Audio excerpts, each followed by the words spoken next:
parler, mais s'il est mentionné dans la parole de Dieu, c'est certainement parce qu'on a besoin de l'entendre et de le réécouter, et on a besoin de comprendre ce que le Seigneur est capable de faire dans une vie.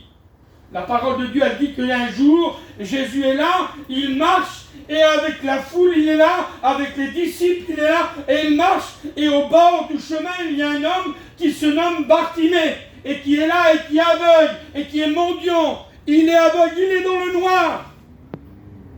Et puis peut-être que dans cette journée, tu es comme cet homme, tes yeux sont obscurcis, tu ne sais plus où regarder, tu cherches, tu essayes de t'en sortir, tu n'y arrives pas, tu es comme Bartimée. Et je voudrais te dire, béni soit le Seigneur, ce n'est pas des mots cet après-midi, mais c'est la réalité, parce que je le sens dans mon cœur. Les chrétiens, vous le sentez, Jésus est là, alléluia. Le Saint-Esprit est là, alléluia. Et à ce moment-là, Jésus marche, béni soit le Seigneur. À ce moment-là, aujourd'hui, Jésus marche dans cet endroit. Et à un moment donné, cet homme qui est là, aveugle, il ne l'a pas vu. Il n'a pas vu son visage. Il n'a pas vu les miracles qu'il a fait. Il n'a pas vu les prodiges qu'il a fait. Mais certainement qu'il a dû entendre de dire que Jésus de Nazareth a guéri un tel, Jésus de Nazareth a béni un tel, Jésus de Nazareth a ressuscité les morts, Jésus de Nazareth. Alors je voudrais dire ça dans cet après-midi. Cet homme, il est dans le problème, il est dans le noir, il est dans la difficulté. Il est au bord du chemin, il est mendiant. Et puis, j'en suis sûr que dans son cœur, il a le désir de changer de vie. Je ne sais pas comment tu es dans cet après-midi, si tu es malheureuse, malheureux, je ne sais pas si tu essayes de faire quelque chose, eh bien je voudrais te dire que dans cet après-midi, si tu veux que ta vie elle change, il faut la placer en Jésus. Alléluia. Il faut la donner à Jésus. Alléluia. Il faut lui donner ta vie à Jésus. Alléluia. Et puis, vous savez, on fait ça nous des fois, les voyageurs, comme les mondes, comme ce que vous voulez. Quand on a chaud l'été, on va se baigner. Et puis quand on arrive auprès de la rivière, jamais, je sais pas, à part des petits jeunes un peu vaillants qui en patrachent, ils sautent dedans eux. Mais nous, on touche l'eau. On essaye de voir si elle est froide, si on peut rentrer dedans, parce que si elle est trop froide, même qu'on a une chaud, on ne se met pas dedans. Et il y a des gens qui sont comme ça avec l'évangile. Ils touchent, hop, ils regardent. Ils avancent, hop, ils reculent. Ah, ils regardent, ah, tu crois que c'est vrai? Ah, j'ai chaud, je ne sais plus, mais tu crois que c'est bon? Mais je voudrais te dire, avance en plein eau. Amen. Amen. Avance en plein eau. Parce que quand tu avanceras certainement avec de tout ton cœur en plein eau, alors le Seigneur va se faire un plaisir de dégager et de bénir et de remplir ton cœur. Le Seigneur, la Bible dit que Dieu se lève de son trône pour te faire grâce. Je ne sais pas, Seigneur, pardonnez d'amour. J'ai dit ça hier à la réunion et je vous le dis honnêtement, ça me bénit dans mon cœur. Je ne sais pas, les chrétiens, vous vous rendez compte que Dieu se lève de son trône, le Dieu du ciel, le Dieu d'Abraham, le Dieu d'Isaac, le Dieu de Jacob, le Dieu qu'on n'avait même pas le droit de prononcer son nom, il se lève de son trône pour nous faire grâce. Amen. Que son nom soit béni. Amen. Alors je reviens à cette histoire. Bartimée, il est dans le problème, il est dans le noir. Il a sa vision qui ne voit rien du tout. Et puis, je pense que demain, si vous êtes dans sa situation, vous allez faire même la même chose. Même que le J et puis l'ancien Gino, ils vont dire « Arrête, n'importune pas Jésus, laisse-le tranquille !» Dans ton problème, toi, tu sais que Jésus est la solution, tu vas dire « Écoutez, les gens, je vous aime bien, les pasteurs, je vous aime bien, mais c'est pas vous qui passez par là, c'est moi qui est dans le noir. Alors écoutez, laissez-moi tranquille, Jésus, fils de David, aie pitié de moi. » Vous allez certainement, je le crois de tout mon cœur, que vous allez certainement faire comme Bartimée. Eh bien, je te dis dans cet après-midi, fais-le, et le Seigneur va avoir pitié de toi. Gloire à Dieu. Le Seigneur va se faire un plaisir à venir et à prendre ta vie dans ses mains d'amour et à la bénir. Alléluia. La Bible dit qu'ils sont là et puis il dit arrête, n'importe une palmette. Mais la Bible dit que Bartimée, il est tellement dans le problème, dans le souci, qu'il va crier encore plus fort. C'est normal. C'est normal qu'il crie plus fort. Parce qu'il veut s'en sortir. Je ne sais pas il y a combien de temps que tu es dans ton problème, dans ta misère, dans ton souci.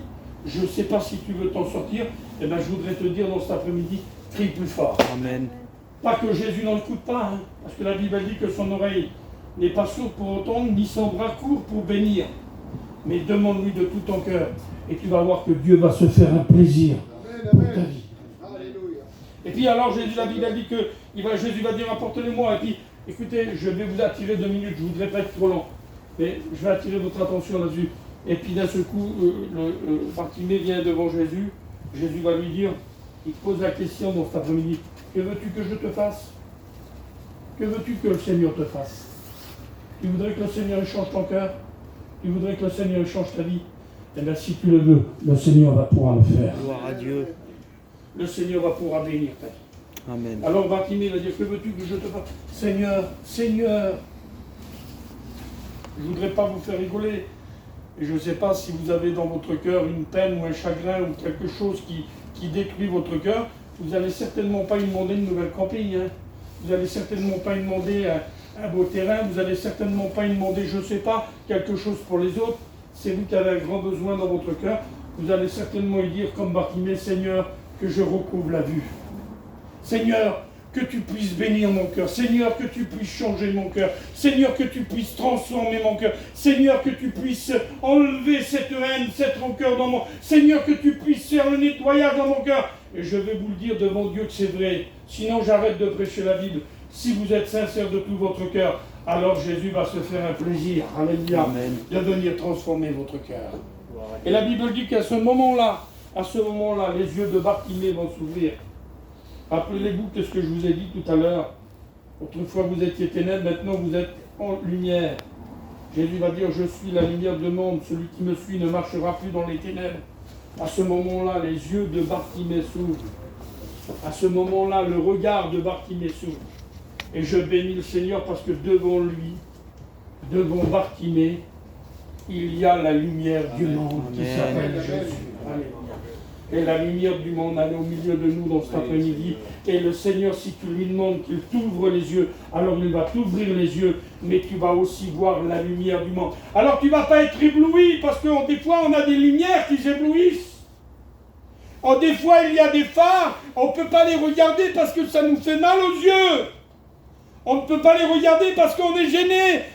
Vous avez déjà essayé de regarder le soleil? Quand on lève les yeux vers le soleil, on a les yeux ils sont en train de brûler à l'intérieur. Mais quand on regarde la lumière du monde, quand on regarde Jésus, écoutez ce que je vais vous dire. Quand on regarde Jésus, on regarde la lumière du monde.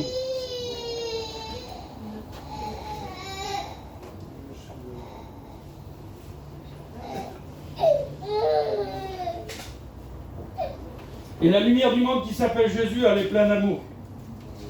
Elle est pleine de paix. Elle est pleine de joie. La lumière du monde qui s'appelle Jésus, elle est pleine de bonheur. Elle est pleine d'espérance. Écoutez ce que je vais vous dire. Et ça, c'est dans mon cœur. C'est pas marqué, mais c'est dans mon cœur. Quand Jésus rentre dans un cœur, ne croyez pas qu'il va prendre la paix, il va prendre la joie, il va prendre le bonheur. Parce que nous, des fois, quand on part en vacances, on prend ceci, on prend cela, la brosse à dents, le dentifrice, le patati. Jésus, quand il rentre dans un cœur, il est la paix. Amen. Il est la joie. Gloire à Dieu. Il est le bonheur. Quand Jésus rentre dans un cœur, il est tout. Il n'a pas besoin d'apporter quelque chose d'autre. Il est tout. Alléluia. Voudrais-tu que Jésus rentre avec tout dans ton cœur? Je ne sais pas, baroudé d'amour, si tu es malheureux comme Bartimée, eh bien laisse entrer la lumière.